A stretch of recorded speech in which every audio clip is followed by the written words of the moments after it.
झांसी।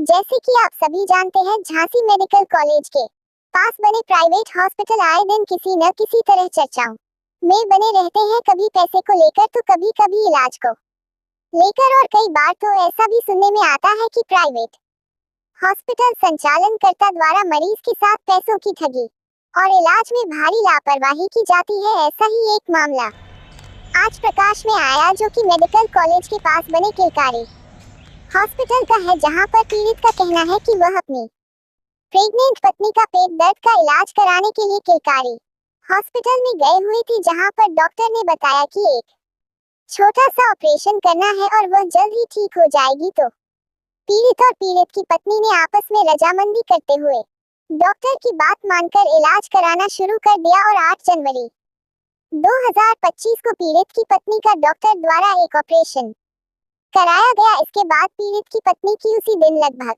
4-5 घंटे बाद छुट्टी कर दी और पीड़ित अपनी पत्नी को लेकर घर चला गया, और घर जाने के बाद लगभग 10-15 दिन बाद पीड़ित की पत्नी की हालत बिगड़ी तो वह फिर किलकारी हॉस्पिटल आया दिखाने के लिए, तो डॉक्टर द्वारा कहा गया। मेरा नाम हारून खान है, मैं पुलिया नंबर 9 झांसी। क्या मामला हो गया? मामला सिर्फ इतना था सर कि मेरे वाइफ के पेट में दर्द हुआ, जिसको हम दिखाने के लिए यहाँ पर लेकर के आए। कितनी तारीख को दर्द हुआ था? ये दर्द हुआ था 8 तारीख को दर्द हुआ था, तो 8 जनवरी को दर्द हुआ था। 8 जनवरी 2025 में दर्द हुआ था, तो मैं इनको दिखाने के लिए किलकारी हॉस्पिटल डॉक्टर स्वाति अग्रवाल जी को दिखाने के लिए लेकर के आया, जहाँ पर इन्होंने देख करके चेक किया है सारी चीज़ें। उसके बाद उन्होंने बोला कि एक छोटा सा ऑपरेशन होगा, उसके बाद आपकी बीवी की सारी चीज़ें प्रॉब्लम ठीक हो जाएंगी, कोई दर्द नहीं, कुछ नहीं। तो हमने कहा ठीक है मैम, कोई दिक्कत नहीं। फिर हम लोगों ने आपस में, मैंने और मेरी बीवी ने आपस में सलाह मशवरा करा, जिसके बाद हम लोगों ने फिर ऑपरेशन के लिए हामी भर दी। जब ऑपरेशन हुआ तो किस चीज़ का ऑपरेशन हुआ था? इन्होंने बोला था कि उसमें कुछ खून का थक्का वगैरह है, जिसकी वजह से प्रॉब्लम आ रही है, तो इन्होंने उस चीज़ का ऑपरेशन करवाया था। तो हम लोगों ने कहा ठीक है कि ऑपरेशन हो जाएगा, तो ऑपरेशन हुआ। उसके बाद इन लोगों ने शाम को 6 बजे करीब छुट्टी कर दी, बिना किसी डॉक्टर की उपस्थिति में। जो रिसेप्शन पे बैठा हुआ था उसने छुट्टी करी है, उसने कोई ना फाइल बनाई है डिस्चार्ज की, ना कुछ किया है, और दवाई भी उसी ने लिखी है। ऑपरेशन डॉक्टर स्वाति अग्रवाल जी ने किया था, और ऑपरेशन करने के बाद एक बार भी वो मरीज़ को ना देखने के लिए आई, ना ही उन्होंने कुछ पूछा कि मरीज़ को क्या तकलीफ हो रही क्या नहीं। और डिस्चार्ज के टाइम पे कोई भी डिस्चार्ज ना फॉर्म भरा। हमने बोला मैम डिस्चार्ज फॉर्म, रिसेप्शन पे बात करी डिस्चार्ज फॉर्म के लिए, तो वो कह लगे कोई दिक्कत नहीं है डिस्चार्ज की। और रिसेप्शन पे जब बैठा हुआ था उसने दवाई लिख करके दे दिया। फिर उसके बाद ये प्रॉब्लम 10-15 दिन बाद फिर प्रॉब्लम मेरी वाइफ को हुई, उसको ज़्यादा दिक्कत होने लगी, क्रिटिकल कंडीशन में आ गई। तो मैं जब दोबारा दिखाने के लिए आया तो ये लोग छुट्टी पे थे, यहाँ पर कोई और बैठा हुए थे डॉक्टर, जो इन्हें बता रहे हैं, जो कि डॉक्टर है नहीं है पता नहीं मुझे। तो उन लोगों ने उन्होंने कहा कि कोई दिक्कत नहीं है, सब कुछ नॉर्मल है। उन्होंने एक दवाई दे दी और चले गए। उसके बाद फिर 10-15 दिन बाद फिर प्रॉब्लम जब ज़्यादा हुई, तो फिर मैंने भोपाल के एक हॉस्पिटल में दिखाया, जहाँ पर मुझे ये पता चला कि इन लोगों ने अबॉर्शन किया है। अबॉर्शन करने के बाद तो इन्होंने अबॉर्शन की आपको जानकारी नहीं दी? नहीं, अबॉर्शन की इन्होंने कोई मुझे जानकारी नहीं दी। तो उन्होंने कुछ लिखा पढ़ी तो कराया होगा? कुछ नहीं कराया इन्होंने, ना कुछ लिखाई पढ़ाई कराई है, ना उन्होंने। ऑपरेशन होता है तो उसके पहले इन्होंने कोई फॉर्म वगैरह, कोई फॉर्म नहीं भरवाया इन्होंने, कोई सिग्नेचर भी नहीं करवाया? कोई सिग्नेचर नहीं करवाया इन्होंने, और ना ही इन्होंने कोई डिस्चार्ज फॉर्म बनवाया, ना ही इन्होंने कोई डिस्चार्ज फॉर्म दिया। कोई डिस्चार्ज स्लिप भी नहीं दिया? कोई ना डिस्चार्ज स्लिप दी, ना डिस्चार्ज फॉर्म दिया। उन्होंने बोला कोई दिक्कत नहीं है, आप ये दवाई दे दो, ठीक हो जाएंगी सब कुछ। तो दवाई किसने दी आपको? दवाई दी है रिसेप्शनिस्ट ने, जो रिसेप्शन पे बैठा है, जो कि एक काउंटर पे बैठा है अकाउंटेंट, उसने दवाई लिख करके दी है। मैंने कहा भाई तुम क्यों दवाई लिख रहे हो? कह रहे हम लोग को इतनी जानकारी रहती है। और आज वही चीज़ के लिए जब मैं मैडम को दिखाने के लिए आया, तो मैडम ने कहा हमारे स्टाफ को इतनी जानकारी रहती है, उसके पास कौन सी डिग्री है? वो दवाई लिख करके मरीजों को दे रहा है कि भाई साहब ये दवाई लिख लो। उन्होंने कहा कि ठीक है कोई दिक्कत नहीं, ये छोटे मोटे केस हमारे हॉस्पिटल में होते रहते हैं, और इन केसों को देखते बैठेंगे, तो हम चला लिया हमने अपना हॉस्पिटल। और वो हमसे अपशब्द करने लगे। उन्होंने कहा कि जाओ आपको जो करना है वो कर लो, जो दिखाई पड़े वो कर लो, आप सब जगह हमारे आदमी बैठे हुए हैं। तो आपने इनकी कोई लिखित शिकायत नहीं दी? मैंने लिखित शिकायत दी है, थाना प्रभारी को शिकायत दी है, अपर निदेशक को शिकायत दी है, मुख्य चिकित्सक को एप्लीकेशन दे करके मैं ये एप्लीकेशन दे करके आया हूँ। तो क्या आश्वासन मिला आपको? अब आश्वासन तो ये, अब इसकी जांच पड़ताल होनी चाहिए, और जांच पड़ताल जब होगी तब पता चलेगा कि आखिर क्या है इनके ऊपर। मैं ये चाहता हूँ कि इनके ऊपर कड़ी से कड़ी कार्रवाई हो, जिसकी वजह से कि आगे किसी भी मरीज़ को ये प्रॉब्लम ना फेस करनी पड़े कि भाई साहब वो यहाँ पे किसी आश्वासन से आ रहा है, आशा से आ रहा है कि हमारा मरीज़ ठीक हो जाएगा, हमारा मर्ज ठीक हो जाएगा, लेकिन ये लोग सिर्फ पैसे पे पैसे खाए जा रहे हैं, और अपनी मर्जी का इलाज कर रहे हैं, और ना कोई सुनवाई करनी है, और ना ही कोई चीज़ पे देखना है कि क्या करना है। और उसके बाद ये धमकी देते हैं कि जाओ तुम्हें जो दिखाई दे वो कर लो। ये क्या नाम है आपका? नीलेश दुबे।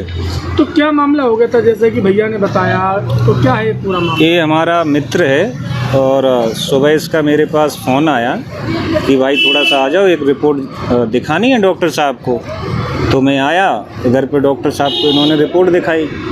इसके बाद में डॉक्टर साहब से इन्होंने बातचीत करी तो डॉक्टर साहब बोले इसका ये कहना था कि हमारा जो पेशेंट था, इसकी वाइफ थी, उसको इन्होंने डॉक्टर की उपलब्धता ना होने के कारण यहाँ पे जो भी स्टाफ है उन्होंने इनकी रिपोर्ट को जांच किया और उसमें ये बताया गया कि ये रिपोर्ट सही है, इसमें कुछ नहीं है, आप ये दवा लेकर जाइए।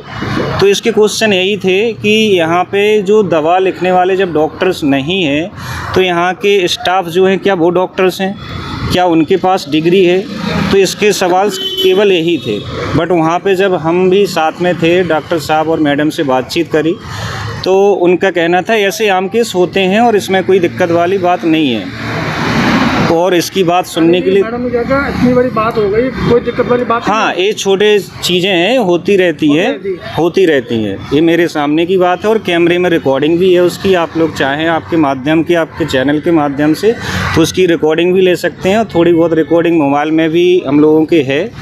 और अभद्र जो भाषा का प्रयोग करें वो भी कोई भाषा का उनका तरीका नहीं था कि किस तरीके से बात करनी है पेशेंट के साथ। और ये बहुत घबराया हुआ था क्योंकि किसी की भी, मैं तो ये चाहूँगा कि किसी की, भगवान करे किसी की लाइफ को कुछ ना हो, बट ये बहुत क्रिटिकल कंडीशन में था। 3 दिन से परेशान था और मेरे से सारी चीज़ें डिस्कस कर रहा था।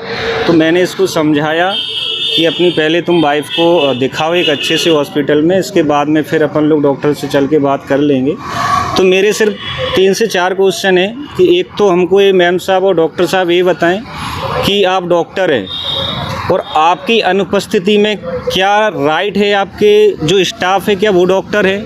अगर वो डॉक्टर हैं तो हमको डिग्री दिखाएं कि उनके पास कौन सा रजिस्ट्रेशन है मेडिसिन लिखने का, कौन सा रजिस्ट्रेशन है कि किसी पेशेंट की वो जांच को चेक करें कि ये सही है या गलत।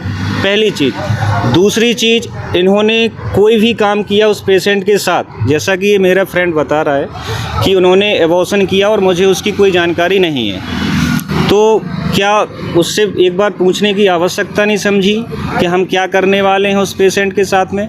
तीसरी चीज़, अगर आपने उसको ठीक करने की कोशिश करी थी तो जब यहाँ से छुट्टी उसकी कर दी गई है और फिर वो घर पे गया, उसको फिर से दिक्कत आई तो आपने उसको एक जांच की मांग करी कि ये जांच कराओ। वो जांच करा के जब आपके पास आया तो आपने ये क्यों बोला कि उस जांच में कोई दिक्कत नहीं है, अब वो बिल्कुल सही है? यानी कि जांच जो रिपोर्ट आई उस रिपोर्ट को भी इन लोगों ने झूठ बताया। बिल्कुल, उस रिपोर्ट को झूठ बताया कि इस रिपोर्ट में कुछ नहीं है, मैं आपको एक मेडिसिन लिखती हूँ और वो मेडिसिन आप ले जाइए, उसको खिलाइए, वो सही हो जाएगी। बट वो चला गया लेके, उसको मेडिसिन खिलाई, फिर अगले दिन से शिकायत आई तो वो यहाँ ना आके घबराते हुए वो अपने भोपाल गया।